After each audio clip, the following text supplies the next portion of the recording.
Welcome back to our channel.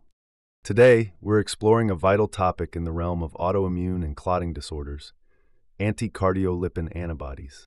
Before we begin, please read our disclaimer in the video description below. This video is for educational purposes only and is not intended to replace professional medical advice, diagnosis, or treatment. Whether you're a healthcare professional, a student, or simply interested in immunology, this video will break it all down for you. Let's jump right in. Anticardiolipin antibodies, or ACL, are autoantibodies that target cardiolipin, a fat molecule found in the inner layer of cell membranes. They are part of a broader group called antiphospholipid antibodies, which also includes other antibodies related to clotting problems. They're especially important when diagnosing a condition called antiphospholipid syndrome, or APS.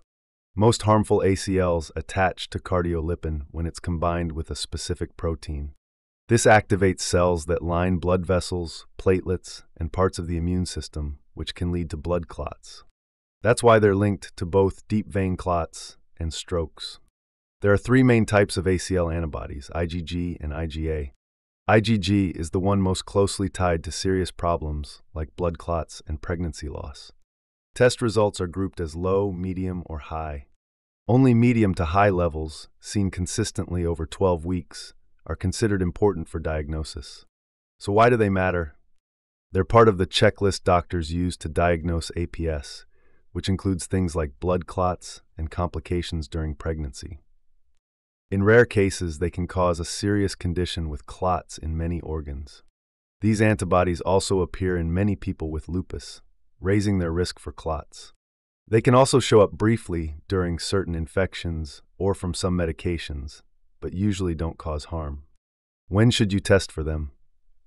If someone has unexplained clots, repeated miscarriages, or other signs of APS, testing is done with a lab method that checks for IgG and IgM types. The test must show medium or high levels and be repeated after 12 weeks to confirm. Other helpful tests include checking for related antibodies, clotting times, and signs of autoimmune disease. People who test positive for all three major antibody types are at the highest risk. These antibodies are also linked to skin changes, low platelets, and serious clotting emergencies. Treatment depends on the symptoms. For people with blood clots, treatment starts with blood thinners and usually continues with warfarin long-term. Some may need stronger treatment if clots keep happening. Other types of blood thinners aren't usually recommended for high-risk patients. For pregnancy-related issues, doctors often use low-dose aspirin and daily injections of blood thinners during pregnancy. Regular checkups are needed to watch the baby's growth and the placenta's health. For people who have these antibodies but no symptoms, treatment is usually not needed. In some cases, a daily aspirin might be used to lower the risk of future problems. It's always important to repeat testing after 12 weeks to confirm results. If someone is on blood thinners, regular monitoring is important. Doctors also keep an eye out for any new symptoms.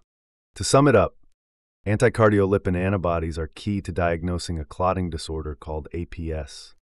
Only medium to high levels that stick around for 12 weeks matter.